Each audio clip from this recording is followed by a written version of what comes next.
Bienvenue. Heureux de vous compter parmi nous pour un nouveau Zoom Invest.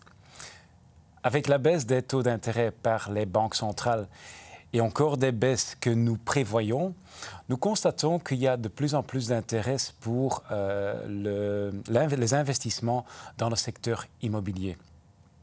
On voit, à côté de cette baisse du taux, on voit également des tendances mondiales qui peuvent supporter des investissements dans quelques secteurs spécifiques. Pensons alors à le vieillissement ou la digitalisation du monde. On voit des intérêts dans, par exemple, des centres de données, mais également dans des maisons de soins. J'en parle avec Christine Ottfen. Christine est gestionnaire chez KBC Asset Management. Bonjour Christine. Bonjour Marc. Christine, la baisse des taux d'intérêt donne de nouveau des opportunités pour un investissement en immobilier, n'est-ce pas? Oui, c'est exact. En fait, l'immobilier est un secteur à forte intensité de croissance. Et on a vu dans le passé que les sociétés immobilières ont financé leur croissance externe en s'endettant à des taux d'intérêt très très bas. Et donc quand les taux d'intérêt augmentent et restent élevés, la pression sur leur bilan et sur leurs bénéfices augmente également. Et donc les fortes hausses de taux d'intérêt des banques centrales ces dernières années, dans le monde entier, n'ont pas fait du bien au secteur immobilier. Maintenant que les banques centrales ont décidé d'à nouveau baisser leurs taux d'intérêt après une longue période et que d'autres baisses de taux d'intérêt ont également été annoncées, on voit qu'il y a de nouveau une certaine popularité de la part des investisseurs pour le secteur immobilier. Pourquoi? Parce que la dette est sous contrôle et donc ça permet en fait de se focaliser sur les fondamentaux, comme les bons taux d'occupation et également des opportunités de croissance externe, par exemple. La croissance, en fait, c'est important. Oui. Maintenant, on a vu surperformer ce secteur spécifique par rapport au marché global. Est-ce que tu vois continuer cette tendance dans les mois à venir? Oui, mais l'amélioration en fait, de la performance est principalement due aux perspectives de baisse de taux d'intérêt. Il y a leur baisse effective, mais elle peut aussi s'expliquer à la rotation du secteur des technologies de l'information depuis cet été. On a vu à ce moment-là que les marchés étaient un peu nerveux par la surexposition dans le secteur des technologies de l'information, notamment les Magnificent Seven dans les portefeuilles. Et donc, il y a eu une rotation vers le secteur de l'immobilier, en tout cas en partie à la place de l'informatique dans les portefeuilles. On voit malgré tout aussi que l'engouement pour le secteur de l'immobilier continue. On le voit avec les fonds mixtes stratégiques, les investisseurs institutionnels qui commencent à s'intéresser prudemment, mais quand même de plus en plus au secteur immobilier. Oui, nous aussi d'ailleurs. Maintenant, tous les briques n'ont pas la même valeur.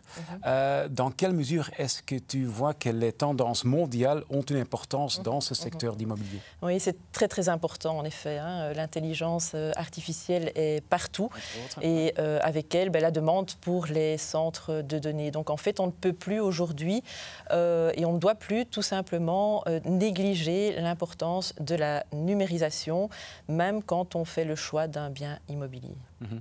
Maintenant, on constate que la numérisation est fort importante, en effet.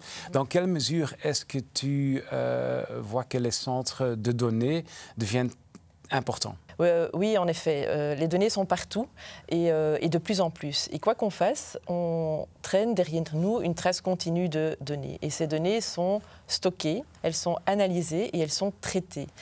Et grâce à l'intelligence artificielle, le traitement de ces données se fait de plus en plus rapidement et efficacement.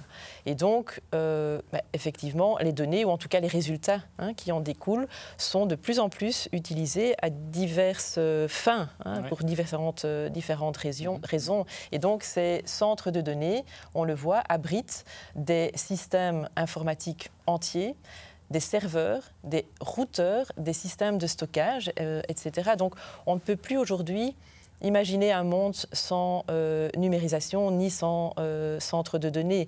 Et la demande sera de plus en plus importante. Oui. Mais il paraît que ces centres de données sont quand même assez différents par rapport au secteur traditionnel. Dans quelle mesure est-ce que tu vois ça? Oui, en effet. En fait, ces centres de données ne vendent pas d'espace, pas pas de mètres carrés à louer non plus, en fait. Ils vendent de l'énergie.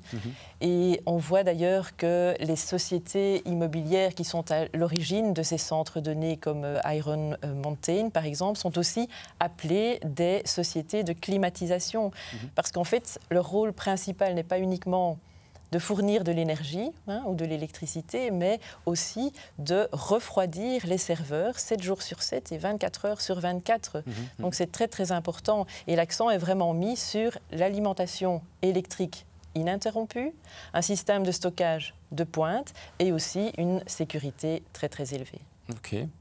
La construction de ces centres de données continue à augmenter. Dans quelle mesure est-ce que tu vois continuer cette tendance? Oui, la demande est très très forte. On voit aussi que 70 à 75% des bâtiments aujourd'hui sont déjà préloués, donc c'est très important. On voit aussi que le taux d'inoccupation est quasiment nul. Donc nous voyons dans les 5 prochaines années une augmentation de à peu près 10% par an. Oui, OK. Maintenant, quand je pense à la digitalisation ou la numérisation du monde, je ne pense pas seulement à ces centres de données, mais également, par exemple, à la vente via Internet. Il est vrai que de plus en plus, au lieu d'aller dans un magasin, on achète nos biens via Internet.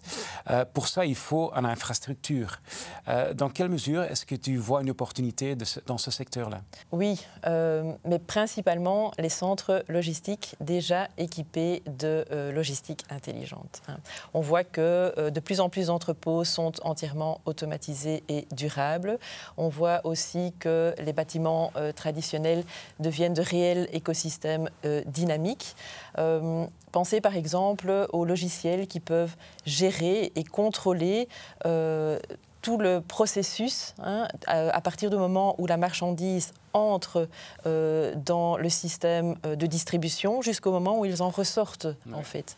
Donc ça, c'est très important. On voit aussi que les systèmes de stockage sont de plus en plus précis dans des allées étroites, ce qui permet aussi d'utiliser un maximum les espaces disponibles. Les chariots élévateurs, par exemple, qui sont contrôlés par des ordinateurs, préparent la marchandise, mais selon un circuit bien précis et déterminé à l'avance.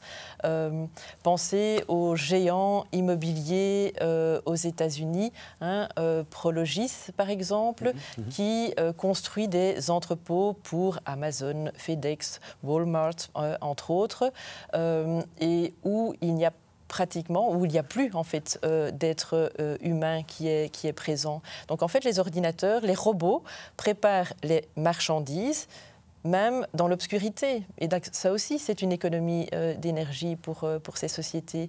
Et donc, en fait, franchement, compte tenu de tout ça, on pense que les centres logistiques sont potentiellement aussi un investissement intéressant pour nos investisseurs.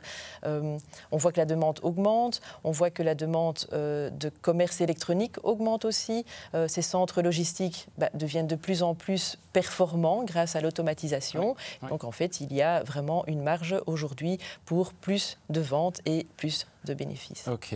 C'est une bonne chose, et aussi pour les investisseurs. Passons maintenant à une autre méga tendance, c'est-à-dire le vieillissement. Déjà, la tendance est en ordre, nous devenons de plus en plus âgés, mais il y a également une demande, par exemple, pour des maisons de soins. Mais quand je regarde autour de moi, et surtout en Belgique, je vois qu'il y a quand même pas mal de services flats qui sont libres. Oui. N'est-ce pas? Oui. Maintenant, il faut peut-être regarder aussi au-delà de la Belgique uniquement et au-delà des seuls résidences-services. Donc, c'est vrai qu'un service flat, c'est une solution pour les personnes âgées où le loyer comprend les soins. Et donc, ça permet aux personnes âgées de vivre de manière indépendante le plus longtemps possible. Donc, ça, c'est très bien. Et c'est vrai que on a vu au cours des 10 dernières années le nombre de résidences-services pratiquement doublé. Et on voit que le nombre continue à augmenter encore aujourd'hui. Mais malgré cela, on voit qu'environ 25% des bâtiments sont inoccupés. Pas tellement parce que le nombre de bâtiments ou d'appartements augmente, mais plutôt parce qu'il y a une pénurie du personnel soignant.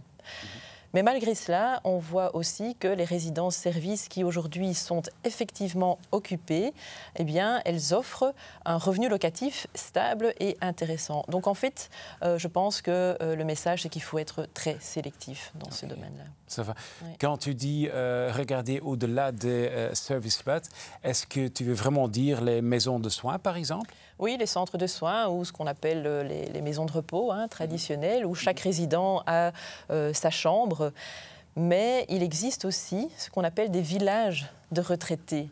Et c'est vrai qu'on n'a pas tellement l'habitude de ça chez nous en Belgique, mais regardez au Royaume-Uni ou aux États-Unis, où là, ils sont de plus en plus présents. On a par exemple Ventas, qui est une société qui s'occupe des logements pour les seniors aux États-Unis. Et dans ces villages de retraités, on voit qu'il y a énormément d'équipements de luxe. Comme des piscines, des salons de coiffure, des restaurants, aussi des infrastructures sportives parfois comme des terrains de golf. Oui. Donc c'est vraiment une communauté résidentielle où les personnes âgées peuvent profiter franchement pleinement de leur fin de vie. Oui. Ça ressemble un peu à Benidorm en Belgique, alors, un hôtel avec des possibilités où, s'il y a besoin, on fait des services de soins aussi. Oui, on pourrait dire ça comme ça. Ouais. Mais attention, la liste d'attente est très, très, très longue. Et la demande ne fait qu'augmenter. Pourquoi? Parce que les personnes vivent de plus en plus âgées, de plus en plus longtemps. Les soins s'améliorent, la science s'améliore. Et donc, on voit que proportionnellement, le nombre de personnes âgées par rapport à la population augmente. Et donc forcément, la demande pour ce type de biens immobiliers de qualité et de soins de santé augmente également. Et ce qu'on constate surtout, c'est qu'il y a un écart de plus en plus important aujourd'hui entre l'augmentation de la demande, donc la croissance de la demande, et l'offre réelle de ces biens immobiliers. Oui. Et tant que la demande dépasse l'offre, il y a des opportunités pour l'investisseur. Oui. À côté ou à part des maisons de soins, à part du logistique pour la digitalisation, à part des centres de données, est-ce que tu vois encore d'autres opportunités pour l'investisseur? Je dirais sans aucun doute tout ce qui touche au logement étudiant, en fait. Okay. Oui, on voit que là, la demande est aussi, pareil, nettement supérieure et proportionnellement à l'offre au niveau des logements étudiants. On voit aussi que les réglementations sont de plus en plus exigeantes, que les normes augmentent. Et donc, tout ce qui touche au logement d'étudiants est aujourd'hui aussi une alternative. OK. Christine, merci beaucoup pour vos explications. Avec plaisir. Nous sommes à la fin. Je retiens des différentes choses, mais entre autres que la baisse des taux d'intérêt donne de nouveau des opportunités pour un investissement en immobilier. On voit qu'il y a plus d'intérêt pour la croissance que pour l'endettement. Cette croissance est stimulée par des méga-tendances que nous constatons dans le monde entier. Ces méga-tendances sont entre autres le vieillissement et la numérisation qui donnent des opportunités, entre autres dans des centres de données ou des maisons de soins. Merci d'avoir été avec nous. On se donne rendez-vous le mois prochain pour un nouveau Zoom Invest.